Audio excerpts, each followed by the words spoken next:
One thing I think is specifically about Biden, I mean, I'm not trying to mock him, but it is what it is. He's obviously not all there. I've been saying that for a year. So more so with Biden, you really would have this deep state shadow government running things. I mean, you could see Biden getting in there and a very powerful role for whoever the vice president is, very powerful roles for Wall Street, basically handing him what they want and him signing it, because he's never really expressed like a grand vision when he was pretty senile, when he was pretty lucid. So I would expect from the Jamie Dimons to the Raytheons to the fossil fuel companies, pretty much a return to form, whereas Trump has been doing their bidding also, but at least is a little bit more unpredictable and ruffled some feathers in the corporate elite.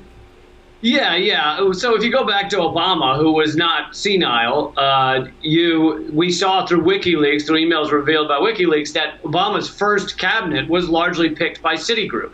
The head of Citigroup or heads sent an email saying, here's what's acceptable to us. And something like 80-90% of those choices are what his cabinet was made up of, including Treasury Secretary. So it shows that Citibank is deciding these cabinet members, and that's with the president that had a brain. So now you're right. You put in the kind of empty shell of a human being. I mean, I don't know if you ever saw what was that the store where you could make your own teddy bears. And you would go in and you'd pick a skin, and all the bear skins would be hanging on the wall. You'd put your stuffing in the bear skin. Biden is one of the bear skins. It's just an empty flesh hanging on a wall. And now you're right. If he gets into the office, they'll get to put in all their people and decide what it is they want from this corporate-run government. And that's why, despite the fact that I won a legitimate election, and I'm one of the things that Redacted Tonight is known for is talking about election fraud, I think that far more is achieved in our nation outside of just elections. Voting is like wiping your ass. It's something you should do, but you don't need to high five each other for it. You should just do it. Just do it. And then if you really want to create change, that has to come outside of the voting booth, because our system is nearly completely owned and operated by powerful interests. And the real change comes on the streets. I mean, we've seen that with this police reform, if people can keep it up. The police reform that people have fought for decades happens in the span of a few weeks, or at least is moving towards happening, because people were on the streets and getting angry and all of a sudden showing the power of the people in a new way rather than just electing the next corporate candidate. And let's talk about that, because to me, I've been covering the protests, not going to be the white guy telling protesters what to do, but I think it is kind of missing that economic component. Of course, first and foremost, like, stop killing us. That comes first. But Jimmy says it well. I mean, if you got together a real boycott of Amazon and the corporate elite for a week, you'd see reform real quick, because the politicians answer to Amazon. And all these companies now coming out with their Black Lives Matter on their windows. I saw Chase Bank had it, all that. Yeah, I mean, basically, you know how this works. They're basically just waiting it out till the protesters end. That's what they did at Standing Rock, waiting it out till it dissipates, and then it's back to business.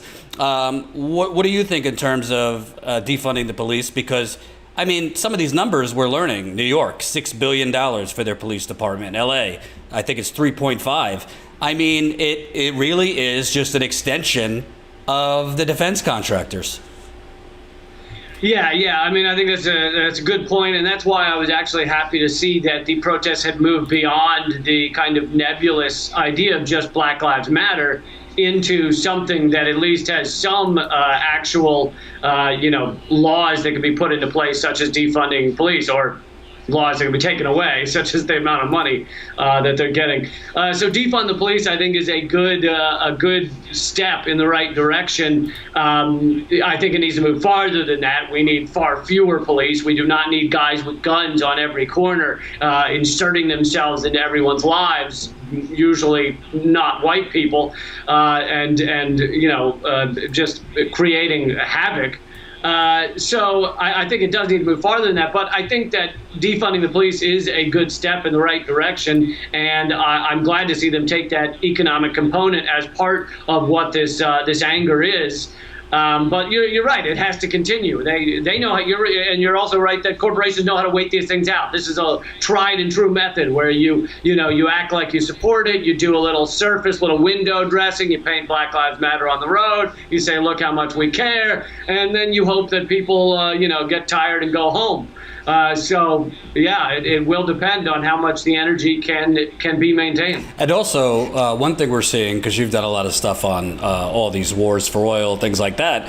I mean, just people didn't notice that they were using tear gas, grenades, all these things at Standing Rock. They're starting to notice that, I mean, the police in this country essentially, if you throw a water bottle at them, you could get chemical weapons shot in your face. One person in Ohio died. I think she had a respiratory issue. And what's really, to me, watching this, the police have really been revealed as protecting property and capitalism first over protesters. I mean, I saw it at Standing Rock. You literally had police protecting an oil rig. But what does it say to you that all of these protests, they seem to be standing there to really protect, and the first priority has been property, institutions, gentrified neighborhoods, rather than hearing the protesters out?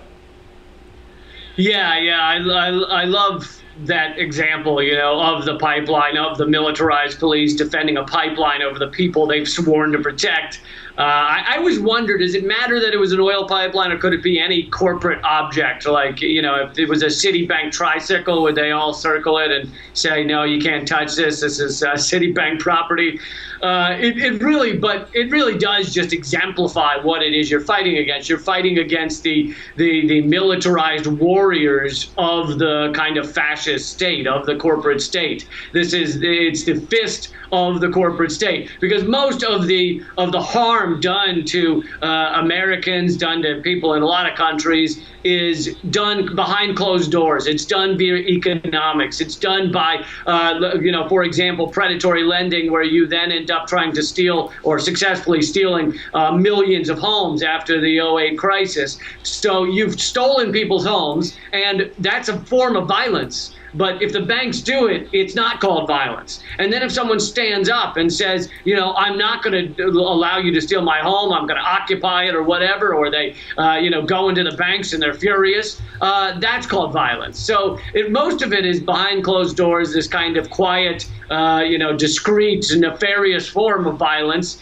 And you rarely see the actual physical kind, but when you do, it's at the hands of the militarized police that come in later in order to shut down protests, almost always peaceful protests.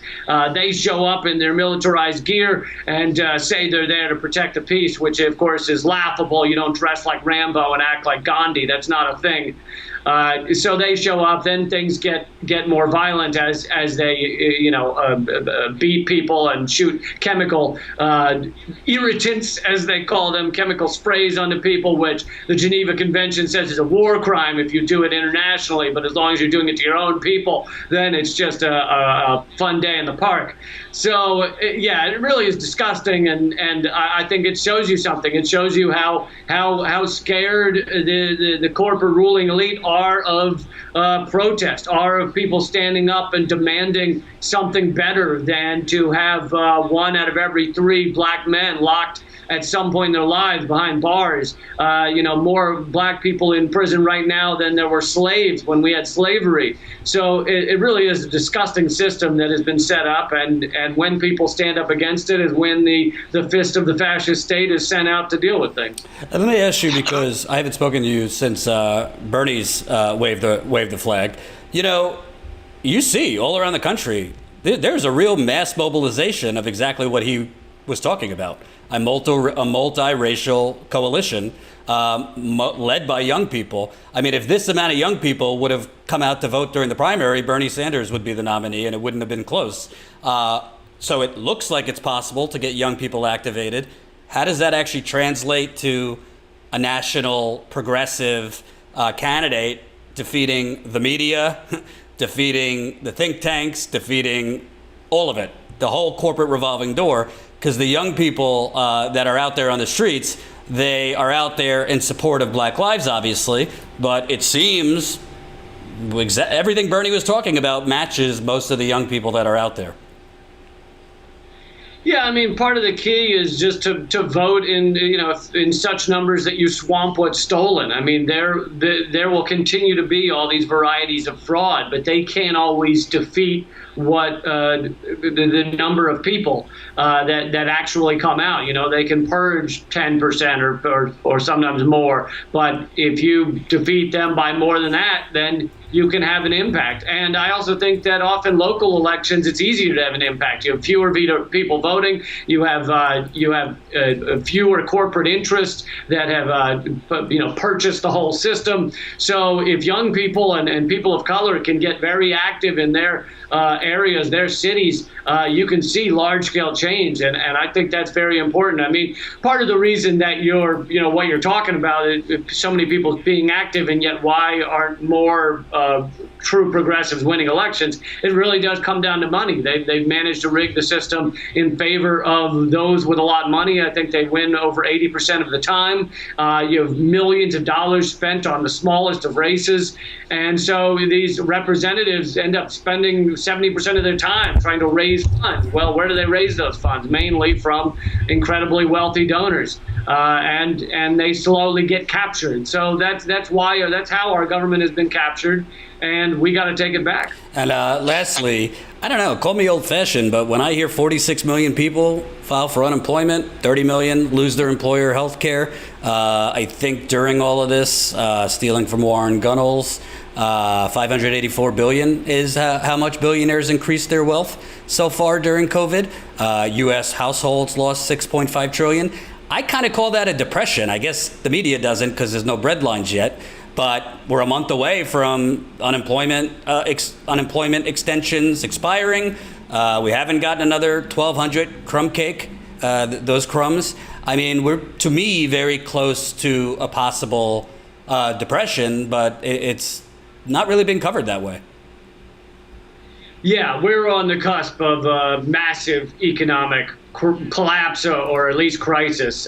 You're right. There's millions of people are unemployed right now. That those jobs, most of them are not coming back. And the reason you have seen some collapse of Wall Street, but the reason you haven't seen full-on collapse is because we now live in a plutonomy, not just a plutocracy, which is ruled by the wealthy, but a plutonomy where most of the impact and the benefits of our economics is by the wealthiest 20% of America. So that means that, whereas even as recently as the 80s and the 70s, the rich had to care a lot about whether the average people had the money to go out and spend and consume and all that stuff. You now have so much of the money and the spending in the top 20% that really they only need to care. I think it's 87% of the wealth. Really, they only need to care about that top 20%. And they don't have to care as much about, the rulers don't have to care as much about whether people have jobs and can support their family and go out and buy extra things. When you live in a plutonomy, all you care about is whether the rich are still spending their money. And so far, the rich are doing okay. They aren't the ones that struggle the quickest. They may struggle later, but not right now. And so that's why the Wall Street isn't, the stock market's not so low that it can see up my skirt. It really should be much lower than it is. I mean, also they're juicing these numbers. They're in terms of unemployment. They act like people who have just dropped out of searching for a job don't count as unemployed, when of course they're very unemployed. They're juicing the poverty numbers as well. So these numbers are not even showing how bad it is, and we're on the cusp of something horrific. And all I can hope is that I would never wish that pain on anyone, but all I can hope is that that does, provide a fire under people's asses to stand up and, demand something different. And the good news is, finally, universal basic income has passed, only for corporate America through the Federal Reserve, who has been basically giving suction and life support to all these corporations, who many of them, frankly, don't even need it. So we see the continued after the 2008 financial crash and now this, The urgent relief is not coming for Main Street, coming for the donors and the corporate elite. Thank you, Lee. Redacted Tonight, YouTube. He's not a scary Russian. Don't let them lie to you. And where else can people find you? Don't believe the warning labels that say I'm a creepy, scary Russian. Also, my website, which has my new book and everything, is leecamp.com. Great. Thanks, Lee. Appreciate you taking the time. Thanks a lot. Hope you enjoyed that last video. Hop on over to statuscoup.com where you can sign up for our email list and become a member for as low as $5 to $10 a month. Membership is how we grow. That's statuscoup.com/join. And remember, join our email list so we can grow the revolution with you.